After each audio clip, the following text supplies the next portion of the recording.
Hello everyone, welcome back for more Let's Play Professor Layton and the Unwound Future. Last time we met an old friend, I guess, who was slightly nonplussed that we let someone else do his job. Then, hint coins and new puzzle. So let's move on. We're finished with the screen. Let's walk forward here. And there's a big clock on a wall here. Maybe that's a clock shop we're looking for. Spoilers it is. Anyway, before we continue here, let's see, there's that one. Yep, there's that one. And it's over here. Oh, I know it's around here somewhere. Let's see, one of these maybe. There it is. Yay. Now let's head towards this clock shop, shall we? And get greeted with a puzzle. This must be the place, Professor. Ah, finally. I'll get the door. Huh? What seems to be the matter, Luke? The door's locked. Now how are we supposed to get in? Let me have a look. Ah, of course. It seems we need to solve a puzzle on this door to gain entrance. Because there are almost no locks in the Professor Layton universe that need keys. Puzzle number 5, the Timepiece, worth 20 points. You've arrived at the clock shop, but there doesn't seem to be a way to open the door. While you're looking for the doorknob, a voice from the inside calls out, "Press the panel with the timepiece." What panel do you press? Remember, you can only press one. And of course we tap an object we care about and hit submit. So let's look around and see if we can have anything that has a timepiece on it. Well, obviously these four all have a timepiece on it, but they don't have the full timepiece. So what do? You look elsewhere.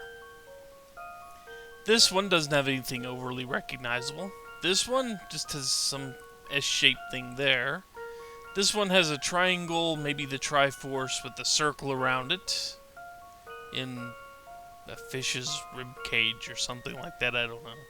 And this one has an hourglass on it. Sounds like a timepiece to me.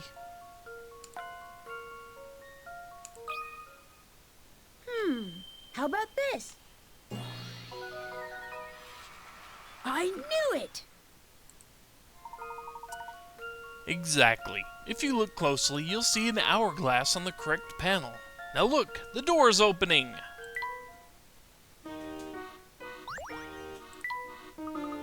That did the trick.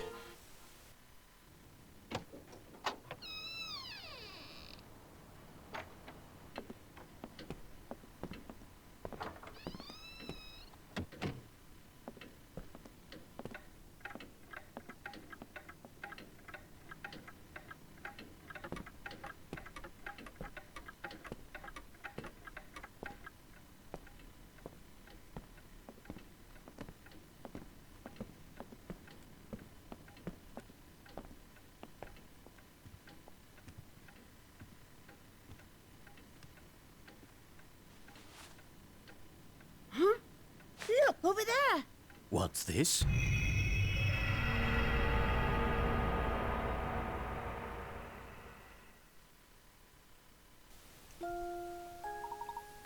Oh, gracious, customers! We haven't had any of those in ages. Welcome! Good day to you, madam. You'll have to excuse us, but we're not actually here to shop. You see, I received a letter the other day pointing me here. A letter, you say? Let me have a look at it, dearie.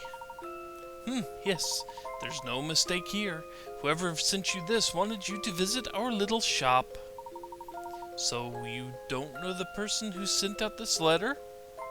Unfortunately, I can't say I do, but I do know who you are, Professor Layton. Oh, really? And how do you know the professor? Well, it's hard not to know a man who's in the paper so often. And I do so love my morning paper. I read it front to back every day. So of course I know the professor. Did you hear that, Professor? Further proof that you're famous throughout all of London. Even all the way out here. Hey now, what do you mean all the way out here? Just because we don't fancy living in sardine tin flats doesn't mean we're not centrally located. Still, it is quite a surprise to see the famous Professor Layton in the flesh. I'm going to need some proof before I believe you're not just some celebrity impersonator. Puzzle 6. Needling Needles. Worth 15 points. It's so dark in the shop that I'm having trouble seeing these tiny needles and thread. Can you help me out of this jam, dearie? There are 2 threads, A and B. How many needles' eyes does A pass through? Well, here's an easy way to do it. 1, 2, 3, 4, 5, 6, 7, 8, 9, 10.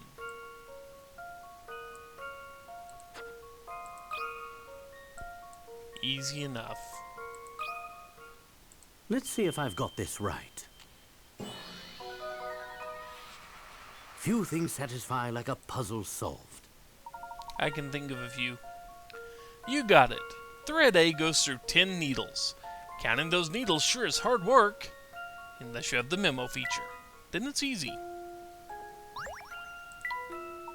Well, I for one am thoroughly convinced. You certainly do live up to your reputation. Of course he does. Yes, well, about that letter.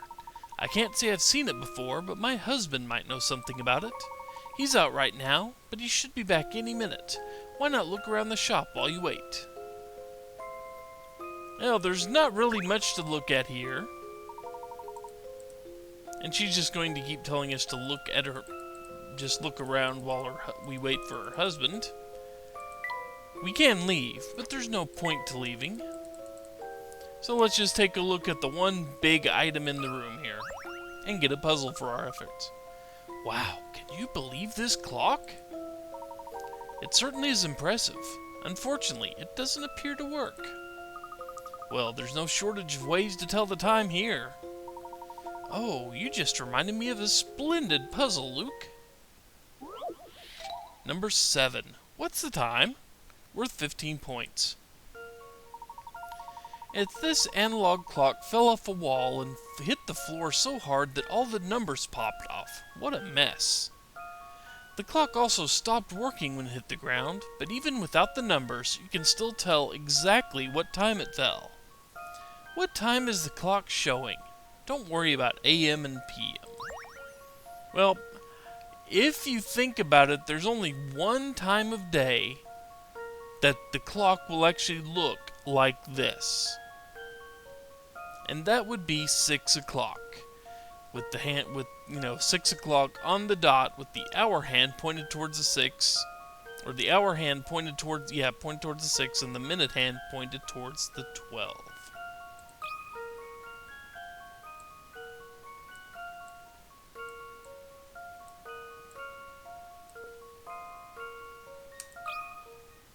This one's as good as solved.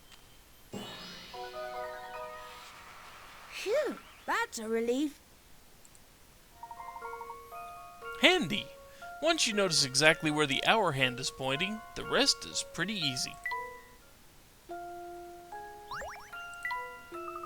You know, I've never seen a clock so big up close. It's a real shame it seems to be broken. So now with that out of the way, I believe it'll actually let us find hint coins. Come on, you're around here somewhere, I know you are. There's one. Ah, there we go, there it is. I was wondering where it is. And there it is. There we go. Now we can leave. Or no, we can't leave, can we? There is one more thing I can do around here, isn't there?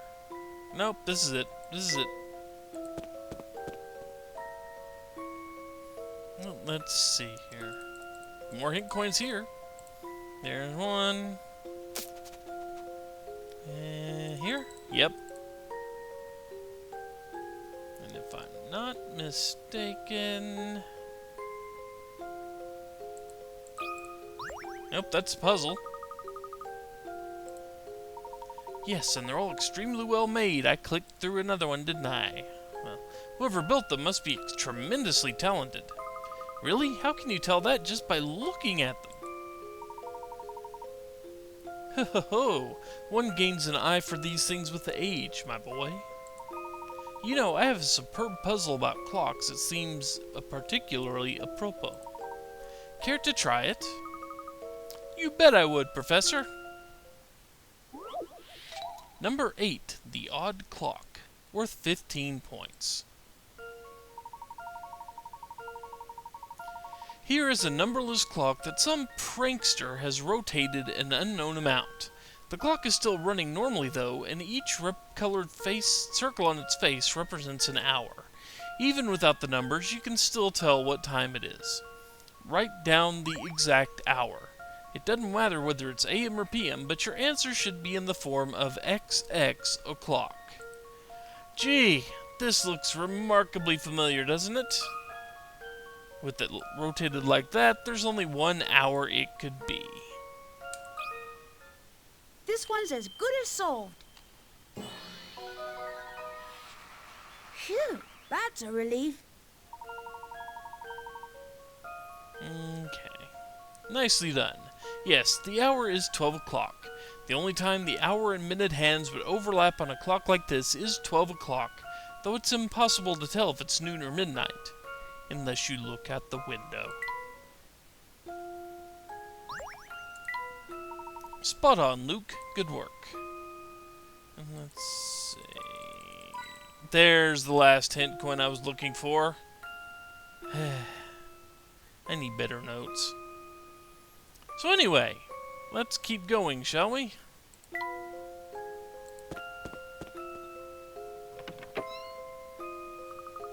Oh, I think I just heard the door. Someone's here. That must be my husband. Wait till you see the little gem I picked up today, love. Oh my, customers. Welcome back, dear. This here is Professor Layton. He tells me he has some business with the shop. Layton? You're Professor Layton? My apologies. I wasn't expecting you so soon. No apologies necessary, my good man. Oh, and allow me to introduce my apprentice. I'm the professor's apprentice, Luke. Nice to meet you, sir. Luke, you say? What I mean to say is, those are some fine manners. Nice to meet you too, lad. The name's Cog. Tell me, Cog, you seemed a bit flustered by our arrival. We certainly don't mean to impose. Oh, no. It's no imposition at all. It's just that I had instructions to show you our biggest clock in action upon your arrival. It certainly is a beauty. Pity it's not working. Yes, I'd planned to give her a tune-up before you stopped by so you could see her in all her glory. Now that I'm getting on in age, I have trouble remembering to keep the old gal in good repair. To be honest, I can't remember where the last gear goes, and without it, I can't start up the clock for you. Ah, well, it certainly makes sense why our arrival might have taken you off guard. Tell me, the papers say you're a learned man. Surely you can figure out where this gear goes, yes? Me? Well, I like to help, but I'm not a mechanical engineer, you see. Oh, at least give it a try. Don't you want to see our biggest clock in its full working splendor? Well, I certainly do. Very well. I'll give it a shot. Number 9, Cogged Down, worth 25 points. Your task is to make the top and bottom clogs turn clockwise, as shown by the red arrows in this diagram. In order to do this, which extra cog should be inserted? A, B, or C? Tap the letter in the center of your correct cog to submit your answer. Well, let's do this the easy way, shall we? If that's going that way, then that will also go that way. Or that will go that way. If that's turning that way, then that will go that way. Which means that one would have to turn. It'll take me a second to get this just right, folks. Which means that one would go that way. Which means that that one would not go the right way. Okay. And that turns that way. Which means this turns this way. Which means this turns this way. And just for fun here, I would turn that way. Even if I can't draw an arrow to save my life. Yep, it's clear that B is the one we need to put the cog in. Let's see if I've got this right. Well, that's settled. Indeed it is. Excellent. The answer is B. If there is an odd number of cogs between the top and bottom, then those two cogs will move in the same direction. However, if there's an even number of cogs between top and bottom, they will move in opposite directions. By choosing B, there will be 5 cogs between the two main cogs, so the direction of the rotation will be the same. That's actually something I've never thought of. Does make sense, though.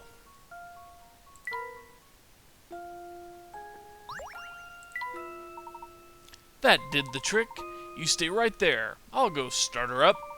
Here goes.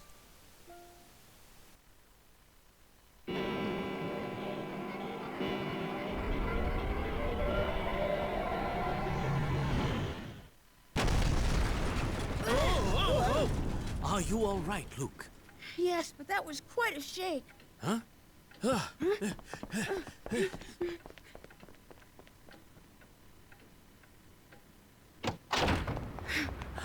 What is going on here?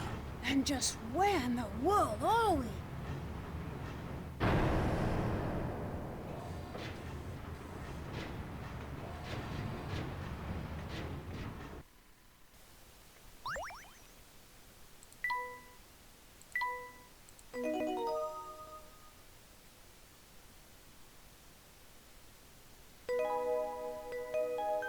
Chapter 1. Is this the future? Not sure, but this is a good stopping point. So, when we return, now that we've ended the prologue, we will get into the meat of the story. Take care, folks. See everyone back for the beginning of Chapter 1. Bye.